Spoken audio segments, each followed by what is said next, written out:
Good afternoon, everyone. On behalf of the Hepatitis B Foundation and Hep United, thank you so much for joining today's webinar. My name is Kate Morales, and I'm the Senior Program Director at the Hepatitis B Foundation and Director of Hep United. We are very excited to present today's session on current and future hepatitis B treatment and research towards finding a cure. And this is the part one of a two-part series of hepatitis B future therapies and clinical trials, what they mean for the hepatitis B community. Part two will be aired on November 30th.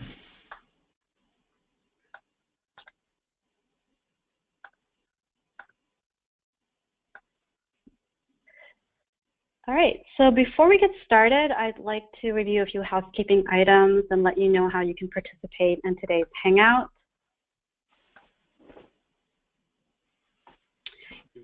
Please note that all attendees are in listen-only mode, and you will be muted during the presentation. And there is a phone-in option, and the call numbers are listed here. And if you have any questions, you may submit them in writing during the presentation by typing them in the question box on your webinar control panel. We will be reviewing them as they come in, and we will hold a question and answer period after the presentation. And finally, today's webinar is being recorded, so you will receive an email and follow-up with a link to view the recording and a copy of the presentation. So I'd like to go ahead and introduce today's expert speaker, Dr. Timothy Block. Dr. Block is co-founder and president of the Hepatitis B Foundation and president-director of the Bruce S. Blumberg Institute, which was established to advance its research mission to find a cure for hepatitis B. Dr. Block has been involved in hepatitis research for more than 25 years and is internationally recognized for his scholarship and scientific contributions to the field. He was a tenured professor at Thomas Jefferson University for 20 years and at Drexel University College of Medicine for 10 years. To give you a background about the Hepatitis B Foundation, after learning of a young family affected by hepatitis B, Dr. Block shifted his scientific research to hepatitis B in pursuit of a cure for this disease. With Jan and Paul Whitty of New Hope, Pennsylvania, and his wife Joan Block, the Hepatitis B Foundation was established in 1991, which continues to be the only national nonprofit organization solely dedicated to hepatitis B. After 20 years, the Hepatitis B Foundation has grown, 25 years now, the Hepatitis B Foundation has grown from a grassroots effort into a professional nonprofit organization with a global reach. And the Bruce S. Blumberg Institute has the largest concentration of nonprofit scientists working on hepatitis B and liver cancer in the United States. So we're really excited to have Dr. Block with us today. And with that, I will turn it over to Dr. Block. Thank you very much for that introduction. As was said, I'm Tim Block from the Hepatitis B Foundation at its Bruce S. Blumberg Institute outside of Philadelphia, Pennsylvania. Just getting set up right here. So the title that I've given the talk is Understanding the New Medicines to Treat Hepatitis B. We're all very excited about what the future holds. Can I be heard clearly, Kate? Yes. All right, thank you. Okay, so let me just see here. Can I move this away a little bit? All right. Okay. Good. We're ready. So, it looks like your slides are not showing. Sorry. Pardon? You try. You might want to retry setting up your slide. There you go. All right. We're on. All right. So you can't go to slideshow. Play from the start. That's okay. Can you see them now?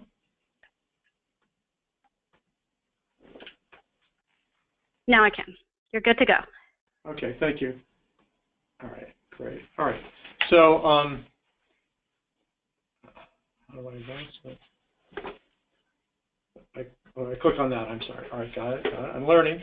Okay, so yes, so Kate and Catherine are welcoming me to the 21st century. This is the first webinar I've given, so bear with me. When we started on the studying hepatitis B, there were no webinars, so we had to catch up. We are very, very hopeful about new medicines to treat hepatitis B, and we're going to talk about different categories of new medicines that we can expect to see over the next 5 years. And the goal now is an ambitious one. It's to cure people of hepatitis B. Hepatitis C, you know, is now curable routinely, regularly. We want the same thing for hepatitis B. Now, they're very, very different viruses, but they cause similar disease.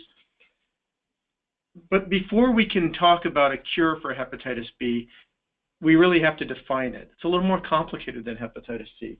So in this slide, we say defining a cure. I start with the clinical cure. What I want from a cure is I want a drug that will return me, an individual with chronic hepatitis B, to the risk of death due to liver disease to that of someone who never had hepatitis B. That's a clinical cure. That's what we're all really interested in. Everything else is a surrogate for some definition, cure definition. Now, it's unreasonable and unwantable to say that we're going to wait until such a cure exists, because we can't study such a thing. You can't test drugs to see 10, 20 years if my risk is going to be reduced. So we need to have what's called a functional or practical definition of a cure. And for that, the community has basically agreed to say a cure will be a functional cure, again, not a clinical cure. Functional cure will be had when I can take a drug and have a sustained off-drug, stop taking the drug, off-drug virological response. That is a loss of detectable virus in my blood and detectable virus protein or antigen in my blood. So take a drug for a period of time, and then when the virus disappears detectably from my body, or certainly from my blood, that's a functional cure. All right, so now that's what the drugs out there are going to try to achieve. And believe me, that alone is a fairly important and ambitious goal. So the next slide tells us the two categories of therapies that we can consider. When we talk about drugs to treat hepatitis B, or really any virus infection, spin them into two groups. The DAAs are direct-acting antivirals, and that's shown on the left. And I'm just showing you a picture of the virus here. That first one is the electron micrograph that shows the image of the different virus particles, the actual virion. If I show you in B, the box B, the virion is the big one, the Dane particle with nucleic acid, the viral DNA and chromosome in it, and then two smaller particles called subviral particles. That's the virus. So drugs that work and target gene products of the virus, that is the envelope proteins as I show here, the capsid protein as I show here, the DNA as I show here, or the polymerase as I show here, those are direct-acting antiviral agents. The virus specifies between 5 and 6 and 7 gene products, depending on how you want to break them down. If your drug hits one of those, it's a DAA. The effective hepatitis C drugs, sofosbuvir, targets the hepatitis C virus gene product, the polymerase, the cladosphere, the NS4 protein. So those are different gene products. On the other hand, what about indirect acting agents? For the virus to grow and thrive in our body, it needs our cells. It can't do it alone. Viruses grow inside our cells. The hepatitis B virus grows inside of liver cells or hepatocytes. So that's why I show a person here. That's the idea here. If you get a drug, or I design a drug that makes your body less permissive, less hospitable for the virus, that's an indirect acting antiviral agent, a host acting antiviral agent. And those are generally put in two categories themselves. Those that target the immune system, because if I can ramp up my immune system to attack the virus, that's indirect acting, host acting. That's an immunoenhancer. On the other hand, if I can make my cell cold to the virus, refractory by other activities, by hitting host enzymes, that's an indirect acting host target. All right, so those are the two kinds of categories, and we'll be talking about the benefits of each of those as we go along. Now, we talked about a cure, but and then here I'm just showing you each step in the virus life cycle. We'll come back to that image in a moment. There are now 7 drugs that you can take that are approved in the United States and the rest of the world for the treatment of hepatitis B, 8 if you count clobidine in Korea. And And it shows the first of these were approved in 1992. Those are the interferons. And the interferons would be indirect host-acting antiviral agents because it's not clear exactly how they work, but they do a little bit of making the cell less hospitable to the virus, and maybe they ramp up the immune system or circulating immune system as well. And then came lamivudine, and all the way up to tenofovir. The PEG interferon is the same as interferon. So the 5 orally active drugs that are out there now all target the same thing, the same viral gene product, direct-acting antiviral agent, polymerase. So there are 5 drugs out there now. They work pretty well, but of course they're not cures. Having said that, in the next slide I show you actually people who take these drugs. This table is taken from a paper that came out in 2012, and there's more information on this. These drugs that are out there now, the column showed the interferons. PEG interferon is pegylated; it's a form of interferon, and then basically the nucleoside and nucleotide polymerase inhibitors. They are all very good at reducing viremia, by and large, the amount of virus in our blood. But in terms of this cure that we talked about, sustained off-target virological response, loss of S antigen, they don't work that well, but look, they do work. So down here, interferon, between 3 and 7% of the people who take interferon, let's say 7% now, if they've had an effective response to interferon, about 7% of the people will actually be cured functionally as we define cure. It's not the clinical cure, total cure, but it's a functional cure as we've defined it. So it's already possible. And look here, we're showing you 3% of the people on tenofovir and 2% on entecavir. And these numbers are 3 to 7% as well after 5-10 years of treatment. They lose their S antigen. That's an important part of the virus in the blood. We'll consider that to be a functional cure. So it is possible right now with the drugs. It's just not reliable. What can we do to leverage that response? You know, that's where hepatitis C treatments were 10 years ago. The interferons that were used cured about, 11% of the people. Now it's 100% with the drugs out there. So can we build on that? That's a big question. But ladies and gentlemen on the phone, on the webinar, I want to tell you right now it is possible. Don't let anybody tell you you can't be cured of hepatitis B. There are cures out there. We have to understand in whom do they work and why, and how can we leverage that. And that's where our research is directed. Now, why is it that so few people are cured with the current nuke therapy and even interferon therapy? Let's take a look a little bit at the molecular and cell biology of hepatitis B to answer that question. So the reason is if you look at the liver here, and now a little piece of the liver, blow that up, and the little squares, as I'm showing you here, those are infected cells. The red ones are infected cells. The little circles are the virus coming out. The white is uninfected cells. We start out with a fairly large number of our hepatocytes, liver cells infected with Hep B. But even after years of treatment with the nukes, the polymerase inhibitors, if you go down here, in theory there should be nothing. But in reality, virus infection persists, and it persists seemingly indefinitely, way longer.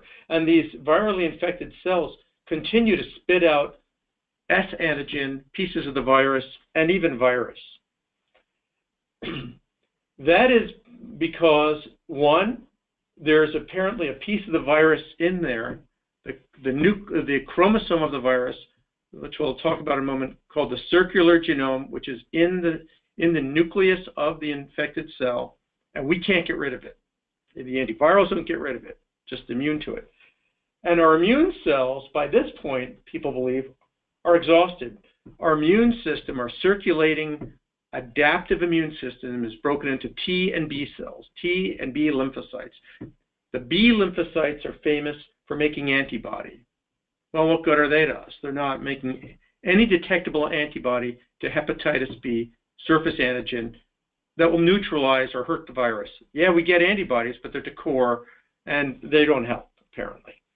There's a question as to whether or not those antibodies to S antigen are there or not, but they're not. If they're there, then we can't detect them. And the T cells, what's happened to them? Because in most people who get cured of hepatitis B, they get infected, they get cured, the T cells come on like a tsunami, and they clear out these infected cells. Well, apparently a life of virus, a life of S antigen in our blood has just exhausted them. It got the better of them. Apparently, when you see too much antigen, that's S antigen. Antigen is what the antibodies and the T cells recognize. When you see too much of that, your body says, whoa, maybe that's the self. You know, maybe that's too much of the person, and I better not attack them. And we have a way of turning that off. So the virus has made our own immune systems think that it's self, it's host. So they're no good. So that's the problem. We've exhausted the T cells. I don't know what happened to the B cells. And all along, this is because hepatitis B has set up camp in our nucleus. So obviously, we're going to need something that complements the current compounds that are out there, a different mechanism of action of direct-acting antiviral. You just can't hit the polymerase again and again and again. We got it. Got pretty good polymerase inhibitors, unless you've got a way to dig down deeper, and there are some drugs like that. And a lot of people think we're going to need an immunoenhancer. We've got to reawaken the immune system. Some controversy as to whether or not that is necessary, but who could argue that that wouldn't be desirable if you do it in a safe way? So if we build on the different categories of antiviral agents that we can contemplate and divide them into the red box and then the white box, red box are the direct-acting antivirals. And what I've listed there are the drugs that are out there in use, the polymerase inhibitors. Those are the nukes, nucleotides, nucleosides. And then look, there are a lot more viral targets we could be hitting. We've only scratched the surface. The only drugs out there now target the polymerase. Well, did you know the virus codes for an RNase H? It's another enzyme. It's part of the polymerase, but another one. The virus RNA can be targeted by RNAis that slap down. I'll show you how they work in a moment. We'll talk about each of these. Capsid inhibitors actually attack the virus capsid protein. S antigen inhibitors attack the antigen, the envelope, the coat. E antigen, virus attachment sites, and then CRISPR-Cas, which are enzymes that simply cut out the nonsense and go in and chew up the virus. So there are a lot of different targets out there, and now each of these are being pursued. That is a first. This has never been done. Everyone was settled on the nukes since 98, or if you want to take the tenofovir in the 2000s. People stopped with polymerase. Why? They didn't stop for hepatitis C. There are 30 different HIV drugs. We have only one category for B. Now we're going to see some more. In terms of the indirect acting antivirals, we divide them, as I said, into the immunomodulators and to the essential host function targeting ones. And we'll talk about those as well, but they're a little more obscure. But basically, the only ones in use today are the interferons. They are making a contribution. But what about therapeutic vaccines? There's now checkpoint inhibitors called PD-1 blockades, CTL4s, toll receptor agonists, sting agonists, interleukins, other cytokines. All these biologicals, untouched. Now they're being looked at. And then, of course, how about some essential host functions? The virus needs your enzymes to grow. Take away your enzymes, and it's going nowhere. Well, they haven't been targeted. You have to be careful because, obviously, those enzymes exist for a reason. We use them. You know, they perform essential host functions, but they may perform essential viral functions, and the virus may be more sensitive. So now let's talk about them one by one. This slide shows you all the virus drugs that are out there now. There are about 31 of them, and you can see more detail on them on the Hepatitis B Foundation website, and in the newsletter that's coming out, we have a review on them. But this is basically to impress you with basically the pipeline, that there's a lot of stuff going on out there. And I've divided them into the preclinical, that is not in people yet, and the ones that are in people. And what you should be impressed with is, look at that. There are more than 9 that are already in people. That isn't bad. This whole new wave of interest started just a couple of years ago. So that's pretty exciting. We'll talk about them in groups, in categories, the capsid inhibitors, the entry inhibitors, polymerase inhibitors, and which are new in a moment. But let's first talk about the virus life cycle and show you where each of these different steps work. Well, All I'm showing is the infected cell, the hepatocyte. Remember that we can affect the integrity of the virus life cycle and the fate of the disease by affecting non-virological targets like, as I said, the immune system. But it's just, let's start with the virus life cycle. So the red ball here with all the concentric circles is the virus.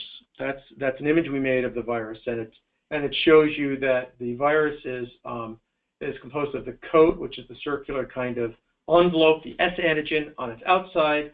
Inside is a space module-looking capsid made of capsomeres and capsid core proteins. And then inside that, because that's supposed to be the brick shell that surrounds the circular, very fragile viral genome. So you want to protect that. That's what all that code is about and the capsid is about. And that's the chromosome of the virus. But it all starts with the virus attaching to a receptor. We now know what the receptor is. It was just discovered by Wen-Ho Lee 2 years ago. And no one knew this since the discovery of the virus. The receptor is the thing that the virus needs to attach to on the surface of a hepatocyte, and it's called the NTCP protein, or sodium tarochlorate transporting polypeptide, NTCP. Virus binds to that, and of course you can make drugs that inhibit that. It goes in, and then what I want to show you now is the virus is then moved. It loses its coat, its envelope, an uncoating event. Then we've got the little space module that goes right up to the nucleus.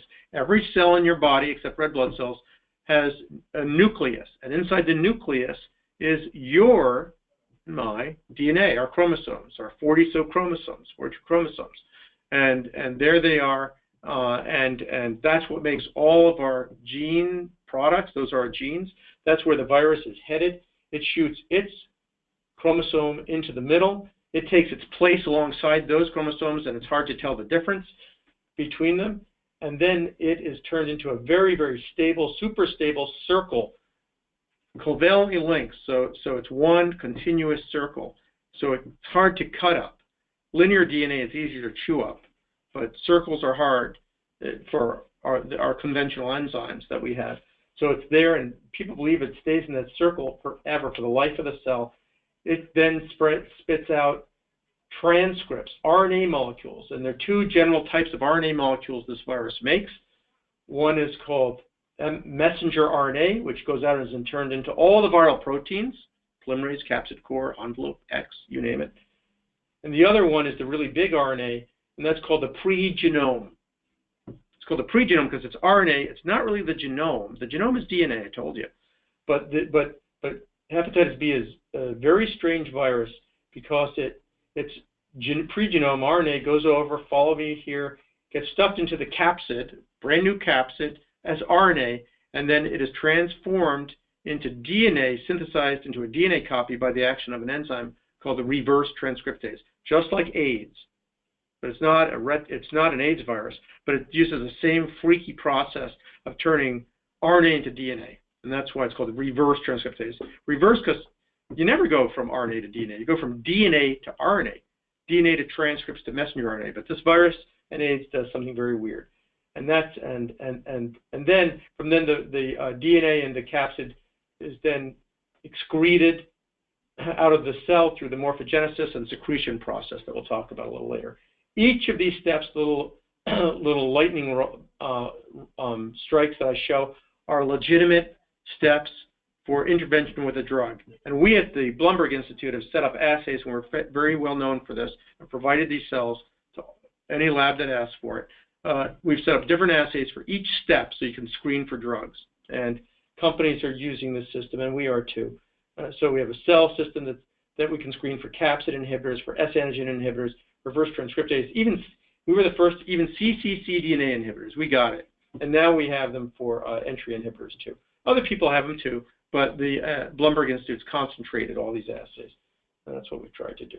Okay, so Pol inhibitors, pretty straightforward. This is what everyone's got. Follow me down here. The little star here, red star, indicates where the drug is acting. Here's the transcripts coming out. Here's the pre-genome coming out of the nucleus, gets stuffed into the nucleocapsid, and then this RNA is then turned into DNA by the action of RT, reverse transcriptase.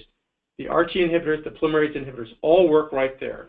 And currently, you know, there's shown in the yellow box tenofovir, idefovir, lamivudine, and entecavir, telbivudine, and LFMAU, clevidine. They're available today. And in development is TOF, talalfenamide, and CMX, not CMA, CMX157.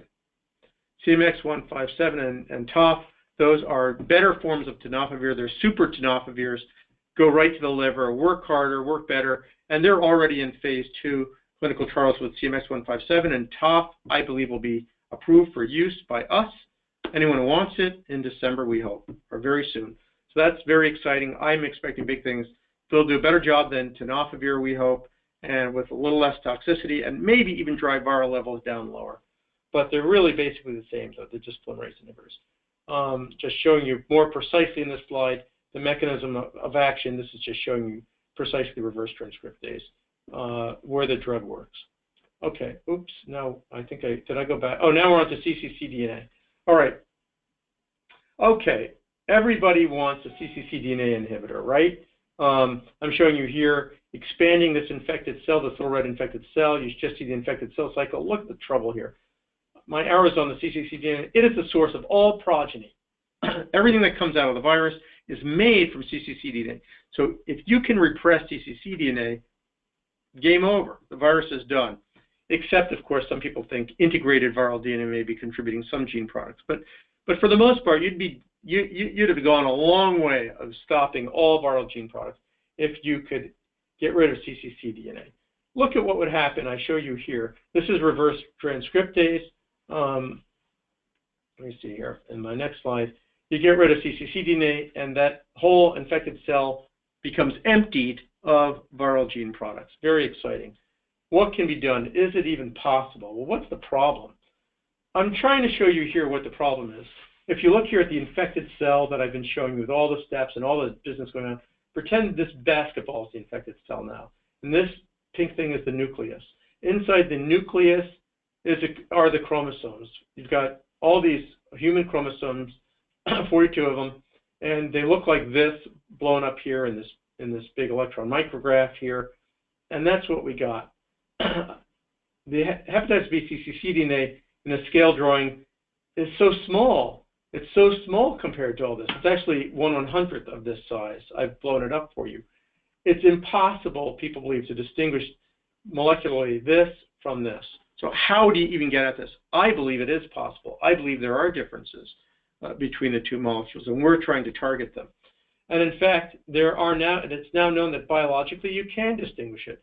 On this slide, I'm showing you all the things that have been shown biologicals, interferons, lymphotoxin beta, TNF alpha, other drugs that we've added on can go in there and repress cccDNA. And by the way, some of the first work on that to show cccDNA was repressible was done by Blumberg scientists from Jitao Guo's lab. It's also done by Massimo Lavero, and he did it independently, and Ulrich Protzer. It's shown that they believe that actually you can induce our own host enzymes to degrade cccDNA without hurting the host chromosome. That's very exciting if that's true. So, of course, the interferons are approved, and they do repress cccDNA. Apparently, it only works in about 7% of the people. Got to find out, can we expand on that? We have a program here at the Blumberg to see it. Can we find interferon enhancers? And then there are a bunch of new immunoenhancers that we'll talk about from Inovia, Gilead, therapeutic vaccines, Roche, and Arbutus has sting agonists we'll talk about, and is also looking for cccDNA repressors. Most recently is this new family of agents called CRISPR-Cas agents, and these are enzymes from bacteria that you can program to go in and just seek and destroy. You can design them to attack your DNA molecule, and they really work very well. They're very exciting. The only problem is how you get them in. It's like trying to drive a VW bus or something into your cell. No one knows how to get them inside the cell, but boy, if you can, and when it's done experimentally, they do selectively destroy cccDNA. So there's a lot of excitement about that. Okay, so another way of getting at cccDNA or getting very close to it, are RNAis. RNAis are, let me see, do I have that here, are like scissors. They're molecular scissors. RNAis are strands of oligonucleotides that go in and they wrap around very specific sequences. So they're very selective. They really are. And you can target them to just these very specific hepatitis B RNA, the pregenome, the transcripts, and they act like scissors. They wrap around them and they just choke them to death, essentially. They draw on cellular scissors, degrading enzymes. It's called the RISC complex. And they selectively cleave those RNAs. So they essentially shut down the system just like cccDNA. And they result in kind of a similar phenomenon. cccDNA remains, but all its gene products are choked. And in tissue culture and in some animal systems, you can show it really works. There are now a bunch of RNAi molecules in people, as you know. We'll talk about that, right? Let me see. I thought I had them here. Oh, I'm sorry. So let me go back. I must have listed them before, but Arbutus has some. Alnylam has some. Benetech has some. Ionis has some. Maybe they're on the list. I might have forgotten a couple. Arrowhead, of course, has the lead, and their drugs are in phase 2 clinical trials. They're shutting down the transcript, so we're very excited about that.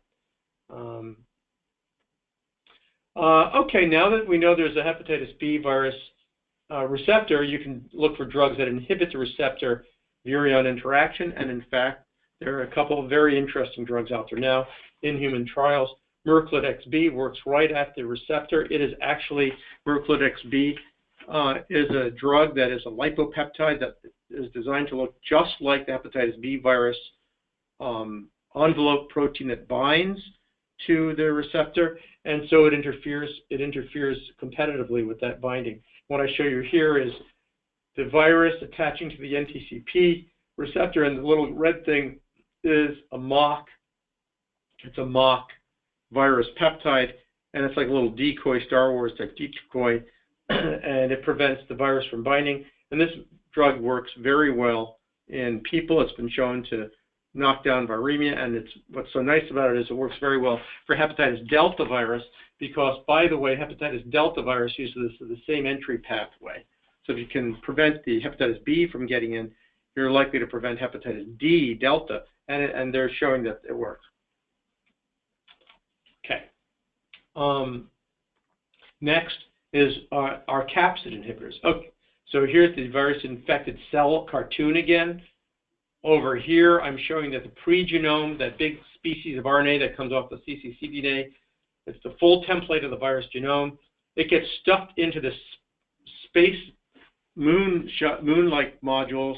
What is that called? Space module-like structure, which is the capsid. Gets stuffed in there, and that's what that little circle inside is about. If you can prevent, now if I show you an expansion of that capsid, so here's the space module right here. These are capsid proteins. They dimerize. Excuse me. Ooh, I ended the show. Shoot, sorry. That's okay. That wasn't intended. Thank you. So those are we there again? I think so. Okay, let me go. So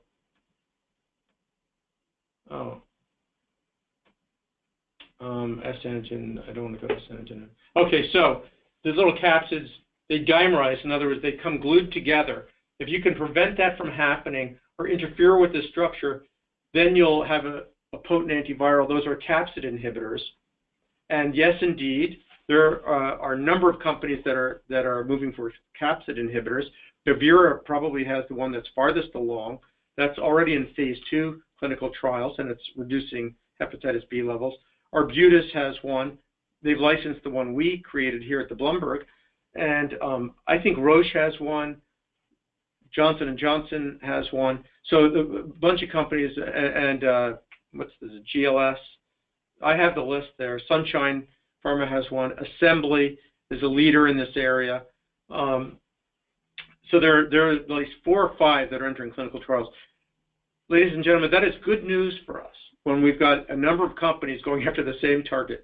We don't know who the winners are going to be or whether we'll want them all, but we really want as many options as possible. So I'm glad there are a number of companies that are entering that. S-antigen inhibition. So S-antigen is well, let me show you what S-antigen is. It's the circular proteins. It's the proteins on this circle on the envelope, the coat of the virus. S-antigen, a hepatitis B carrier has 1,000 to 1,000,000 times as much S-antigen just floating along in the blood for some reason as they do virus. So S-antigen is in the blood in the form of the virus, and then 1,000 times more of these little subviral particles, as Barry Blumberg called them. They're not really viruses, but they're polymers, a series of just your S-antigen. What is that S-antigen doing in the blood? That's a big debate. Well, S-antigen is needed to make the virus. We know that. Take away S-antigen, you don't have a virus. So it's a direct-acting antiviral, no question about it. If you inhibit S-antigen, you've got an antiviral. But one other thing that people are excited about inhibiting S-antigen is the conventional wisdom is now we have all this S-antigen in our blood as a decoy. So remember, we wondered, where's your S antibody?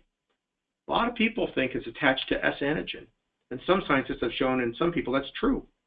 You've got S antibody in you, you're making it, but it's mopped up by this stupid S-antigen, and it's not doing you any good.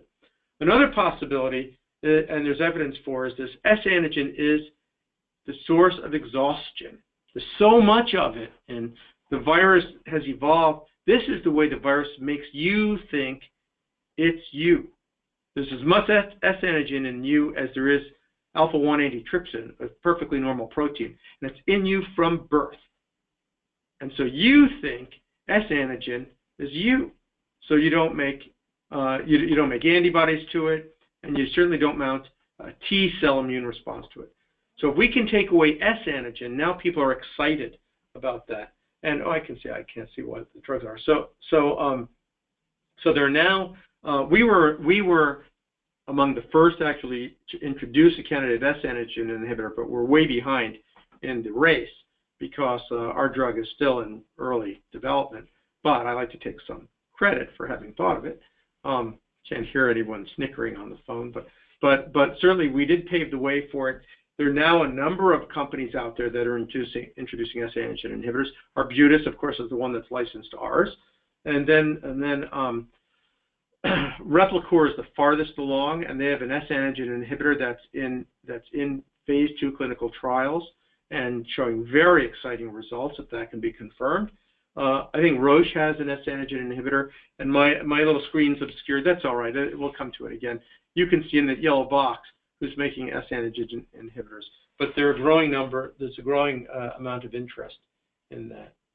I guess you consider almost any RNAi like an S-antigen inhibitor for targets the S-antigen.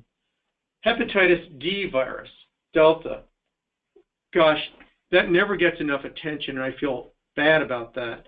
Hepatitis D virus, Delta virus, affects about 15 million people in the world, so it's a fairly small problem in terms of numbers of people. But if you are infected with hepatitis D virus, it's a very serious problem. It only matters if you already have hepatitis B because it needs hepatitis B to complete its life cycle. If you don't have hepatitis B in you already and you get infected with hepatitis D, it's a one-way trip. The virus goes in and it can't complete its life cycle. So it's a dead-end infection. But if you have hepatitis B in you, hepatitis D can set up its infectious cycle, and it's a much more virulent disease. It will accelerate you to cirrhosis and serious problems. And even the nuke inhibitors, certainly interferons, have not been very helpful. You'd think they would have been because they should eventually shut down hepatitis B, but for the reasons I told you, B sets up in the nucleus and the cccDNA business and the S, and you never get rid of D. So we need drugs that will help people with hepatitis D right away. They can't wait to cure themselves of B. So it's very nice that Iger has a drug called lornafenib, or I can't pronounce it. It's a prenylation inhibitor, works specifically on the hepatitis D virus, and it is showing, I think, pretty good results. It's in people already. It's in trials. Also, Mercledex B, is working against hepatitis D because it affects the S antigen. And I expect, and I think Replicor is also getting to the hepatitis D area. Anyone who has a hepatitis B S antigen inhibitor should and will test it for activity against hepatitis D. All right, we're coming to the end. So now let's talk about really what is a very important second component to this, to our portfolio of drugs. We've talked about direct-acting antivirals.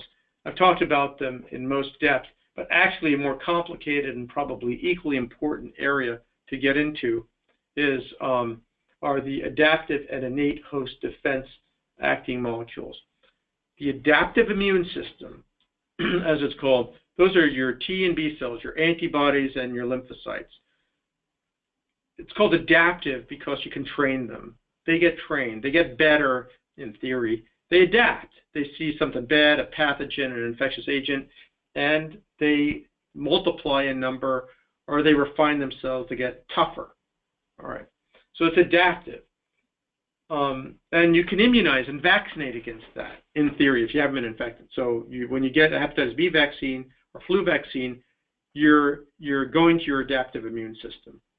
Innate host defenses refers to your very primitive immune system. That is, every cell in our body, even before, evolutionarily, before there was an adaptive immune system, our cells had to take care of themselves. So they have developed or endowed themselves with these methods that say, shut down. I see a virus coming in, I'm going to become inhospitable. I'm either going to take away its receptor, I'm going to clobber it with nucleases, proteases, whatever I got. That's the adaptive. A lot of people think that a lot of the resistance and resilience of some people with hepatitis B is the fact that they've got their innate host immune system is fired up. Well, our problem, as I said, is if you have hepatitis B chronically, your T cells are exhausted. A lifetime of virus has just worn them out. And there's a way that our T cells have, they see too many antigens to just say enough, give up. And then B cells, we've talked about that. I don't know why they're not making good antibodies. Maybe they are, and it's just mopped up by S antigen. But there are a whole bunch of new drugs coming out there to beef up your adaptive immune system. That is, there are what are called therapeutic vaccines coming along, trying to present the virus in us. They're called antigens and epitopes in a way that will be a little bit different than we see them now, so that will attack them.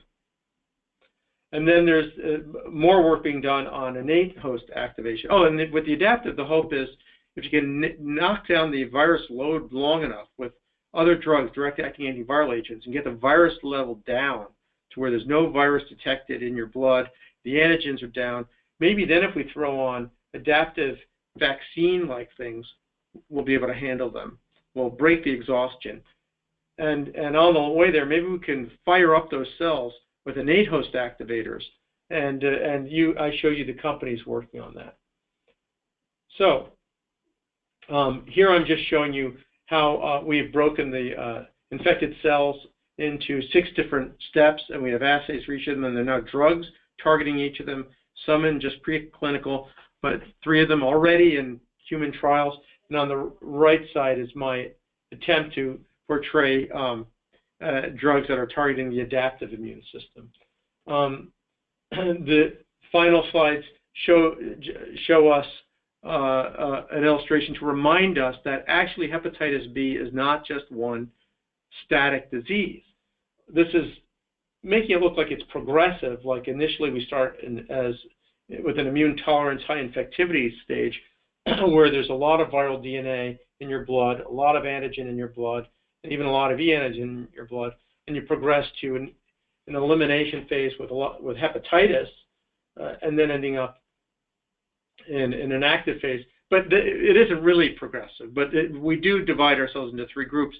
And right now the treatment guidelines direct your doctors to treat only favor certain groups. So the only people who are recommended for treatment right now are people kind of in the middle at the beginning and at the beginning of the middle with detectable viral DNA in their blood and evidence of of viral enzymes in their blood, liver damage. So that's ALT.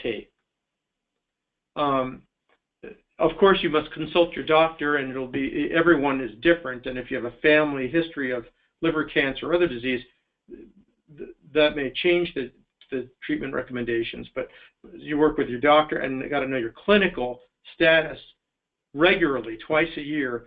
But right now, the drugs, the nukes out there, are really intended only for people with a lot of viral replication in them and some evidence of liver disease.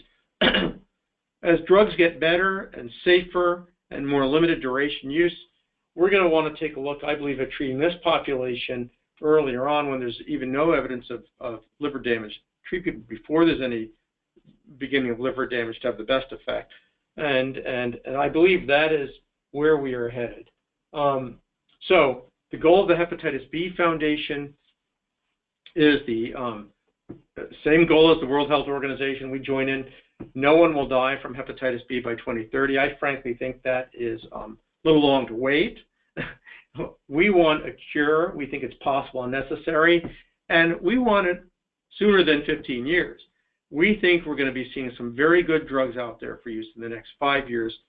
The first of the drugs, and we'll know how good they are a little bit later, we'll be seeing them in the next 3 years. I'm happy to take questions. Thank you very much. Thank you very much, Dr. Block. All right, well, thank you for that very informative presentation. I think we'll go ahead and begin the Q&A portion of our webinar. And just a reminder to everyone, if you have a question, please submit them in the question box, and then we will read them out. And Dr. Block, we do have a few questions lined up here. The first one is, there were 2 new drugs that you mentioned that are in development. Will those be approved for use in pregnancy?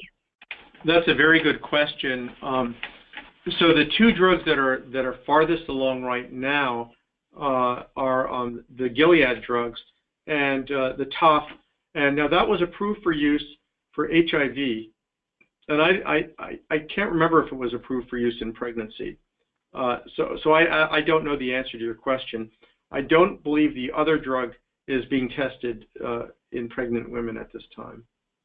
But okay. Dr. Gish is going to be on next week. If he's on the phone, are you on, Dr. Gish? All right. He would. I don't believe so. He would know the answer. He's involved in those trials. Great. Thank you. And then our next question, can you comment on the recent FDA black box warning that involves the direct-acting antivirals for Hep C causing Hep B reactivation?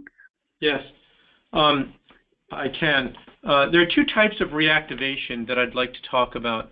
One is the reactivation of hepatitis B that comes with or without hepatitis C infection, and that is when you're treated with some kind of immunosuppressive agent,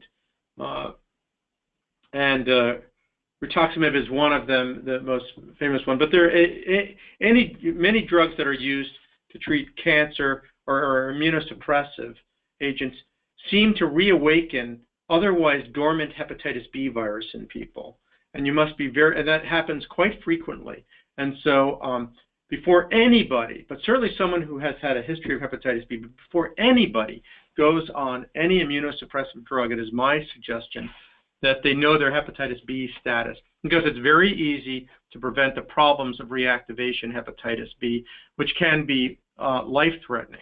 It's very easy. Just go on tenofovir or entecavir, right? Any of the very effective nuke drugs, and you can avoid the additional complication. So that's what's been traditionally called reactivation hepatitis B. You're 40, 50, 60 years old. You go on some kind of immunosuppressive agent or control inflammatory disease, and then shockingly, tragically, hepatitis B flares up.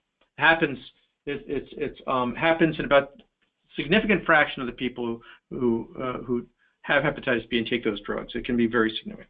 That's classical reactivation hepatitis B. Now there's the other one that people are talking about, and that is in people with chronic hepatitis B and C who get treated and cured of their hepatitis C only to find that their hepatitis B has either reactivated or redeclared itself as the dominant disease. And I don't know how common that is. It wasn't clear from the publications or from the FDA. But mechanistically, what I believe is happening, I would just say this. Anyone who has hepatitis C should know their hepatitis B status, and for the same reasons that if anyone is going to go on any anti-inflammatory or immunosuppressive therapy. But so anyone with hepatitis C should know their hepatitis B status. But probably what's going on is, and this was looked at experimentally by Frank Cesari a number of years ago, the hepatitis C might have some inadvertent anti-hepatitis B activity by either taking up the cells that hepatitis B would grow in, or by inducing interferons which may knock down hepatitis B. And when you cure yourself of hepatitis C, suddenly you have all these free cells to be infected, uninfected cells to be infected by hepatitis B. That's my theory, and a lot of people have asked me, and that's what I tell them. Great, thank you. Our next question is, do you think just one of these drugs will be an effective cure, or do we have to use them in combination? Great question. It is my hope that just one drug will be a cure, but I don't expect that. That is my hope. What I think is that drugs will be taken in combination, and there's no real problem with that. Every infectious disease is now treated, or almost everyone is treated with combination. Hepatitis C is, HIV is. I guess a couple of them, like herpes, aren't. But most infectious diseases are treated with combination, and so there's and it allows us to keep toxicity down by using drugs that complement or synergize. So as I said, we might see two direct-acting antiviral agents. Certainly the nukes that are out there are going to be used. I fully expect every new drug is going to simply add on to what the nukes are doing, which is pretty good. And then maybe we want a third drug even, one that's an immune activator. Great, thank you. Our next question is, how do I get access to these drugs that are in the pipeline? I like that question. Well, right now you contact the companies. When companies register with the government, they go on clinicaltrials.gov, and they say where the registration sites are, or contact the companies directly, or contact the Hepatitis B Foundation. I want us to set up a patient referral network, and we're talking about doing that and getting more clinical sites set up. It's very important for the drug companies to be able to work with people who have hepatitis B. They've had a problem in the United States because they have a hard time finding hepatitis B patients who are willing to go on clinical trials. And the companies are going around the world, which is okay, but ultimately they do have to be tested in the US and in Europe. So contact us or contact the drug company directly. Great, thank you. And excuse me, you can also, if you want to be clever about it, find out what investigators are doing the drugs, are using them, and usually you can find that out by Googling the drugs, seeing what publications they've appeared in, scientific publications, and you'll see the clinicians, the doctors on those drugs, and go right to them. Great. And to remind folks that we do have a webinar focused on clinical trials, the second part of this series, which is on November 30th. So tune in for more information and follow up. Our next question, Dr. Block, is this individual says, after finding out that I am a chronic carrier a month ago, my ALT levels increased from 19 to 37 to 50. Over the course of 30 days, how common is the sudden increase in ALT in chronic carriers over such a short time span? It is common, and it depends. So if you go back to one of the slides I had, it's the roller coastering of ALT does occur. It's a cause to talk to your doctor, because that is a sign of pushing and shoving between the virus and your immune system. Now those levels are you know, at an unalarming level, not an alarming level, but it is enough that you should talk to your doctor about that. That would be, that plus viral DNA is an indication for treatment, for the current treatments, which you should see your doctor about. It depends on your age and family history, but that is the treatment group. But they do go up and down as during the immune active phase. Remember, the field has divided hepatitis B into these clinical categories of immune active, tolerant, and so that's in an immune active phase. Great, thank you. Our next question is regarding babies.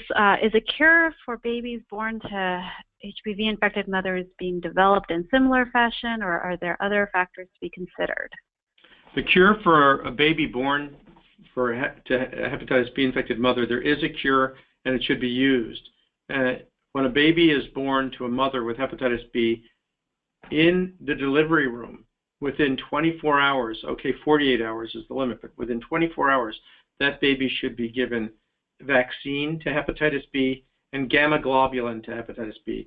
And almost always that baby will be cured of their hepatitis B. They won't have the infection ever. Great, thank you. But it's got to be within 24 or 48 hours. Yes. All right, well, thank you so much. And then, so we have one last question. I think this is a follow-up, and I will stress that this, please talk to your doctor about this. And Dr. Block, I'm not sure if you want to comment. The question is, the viral DNA is about 4,500. There are no liver issues in this person's history, and they are told that they are an inactive carrier. Don't know whether you want to comment on that. I'm sorry, carrier. The viral DNA is load 4,500? is 4,500, yeah. International units. And right. And the liver functions are normal, ALT is normal? Right. Well, so one, yes, the individual should speak with their doctor. That's a low DNA level, and the individual this is kind of the inactive, the inactive phase. People differ on that. Doctor may suggest a biopsy to see what's really going on. What's the age of the individual, male or female? You said no family history. This becomes really a conversation between the individual and their doctor. But I won't tell you what I would do if this was me or my child. But the longer someone is infected with hepatitis B, it's a risk factor for liver disease, and the greater the likelihood of problems. But that individual formally, it has a low viral DNA level and no evidence of circulating liver damage, circulating evidence of liver damage. So it's a real judgment call with the doctor as to whether or not treatment is indicated. Great. All right. So our final question, as we are at the top of the hour, and is it possible for HBV DNA from, say, 3,000 international units to go down spontaneously without treatment? Is it possible for someone with hepatitis B viral DNA to spontaneously clear? The answer is right. Yes. About approximately 0.1 to 1%, it's a big range, it's not well studied, of the people with chronic hepatitis B clear the virus naturally every year. Now remember, most people who are infected as adults with hepatitis B clear the virus, 90 to 95%. It's only 5 or 10% of the individuals who become chronic. And of that group, of which there are 240 to 300 million, about 1% a year spontaneously clear the virus. And yes, virus DNA levels can stay fairly constant, unchanged for years, and then for whatever the reasons are, decline. They may sometimes go up as well, but usually they decline over time. And so most definitely people can spontaneously clear. That happens usually up until about the age of 50, and that's the best opportunity. And of those people who clear, you know, about half of them will end up with S antibody, detectable S antibody, and have what would be considered a complete resolved infection. That's the lucky group. Yeah. Well, thank you so much, and thank you all so much for your questions. We will go ahead and wrap up. Dr. Block, thank you so much for your time today and for your insights, and we're all hoping for a cure. And to everyone, thank you all for participating. If you have any follow-up questions, if we're unable to take your questions today, please don't hesitate to contact us directly. You can email connect@hepunited.org. Visit us here at hepb.org or hepunited.org. And please finally look out for a message from the Hepatitis B Foundation, which will include copies of today's slides, as well as recording and a survey as you exit the session. Will be greatly appreciate your feedback, and please don't forget to tune in on November 30th for part 2 about clinical trials. Have a great day. Thank you very much. Dr. Block. Thank you.